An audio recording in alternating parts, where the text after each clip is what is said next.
Hi hello నమస్తే welcome to Telangana view. నేను మీ తేజ పృథ్వీ. ప్రస్తుతం మనం ఏఐజీ హాస్పిటల్ గచ్చిబౌలి దగ్గరికి అయితే వచ్చేసాం. మరి నిన్న సాయంత్రం Jubilee hills BRS MLA Maganti Gopinath అస్వస్థతకు గురైనట్లుగా తెలుస్తుంది. ఆయనని ఇక్కడ ఇదే హాస్పిటల్లో జాయిన్ చేసినట్లుగా మనకి సమాచారం ఉంది. అయితే మరి ఆయన హెల్త్ విషయానికి వస్తే కనుక చాలా సీరియస్గానే ఉందని చెప్పేసి డాక్టర్స్ చెప్తున్నారు.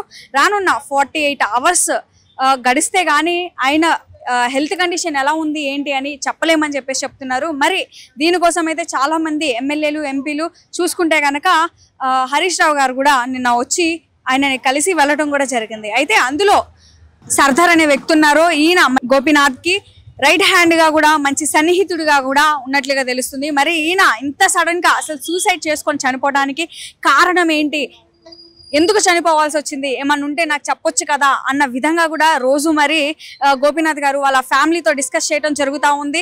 సరిగ్గా అన్నం తినకుండా సరిగ్గా నిద్రపోకుండా ఈయన చాలా తీవ్రంగా దీని గురించి ఆలోచిస్తూ అస్వస్థతకు గురయ్యారు అని చెప్పేసి వాళ్ళ ఫ్యామిలీ మెంబర్స్ చెప్పడం జరుగుతుంది. సో ఇదే మాట నిన్న దాసోజు శ్రావణ్ గారు చెప్పారు.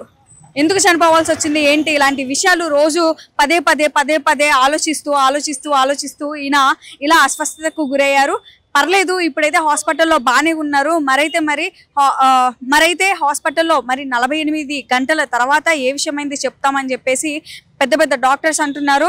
సో చూద్దాం మరి ఏం జరుగుతుందా ఏంటా అని చెప్పేసి అని అయితే నిన్న శ్రావణ్ గారు చెప్పడం జరిగింది. సో ఇదే హాస్పిటల్ ముందు మనమైతే ఉన్నాము, ఏఐజీ హాస్పిటల్ గచ్చిబౌలి. సో ఈ హాస్పిటల్లోనే మరి గోపీనాథ్ గారికి ట్రీట్మెంట్ కూడా జరుగుతూ ఉంది.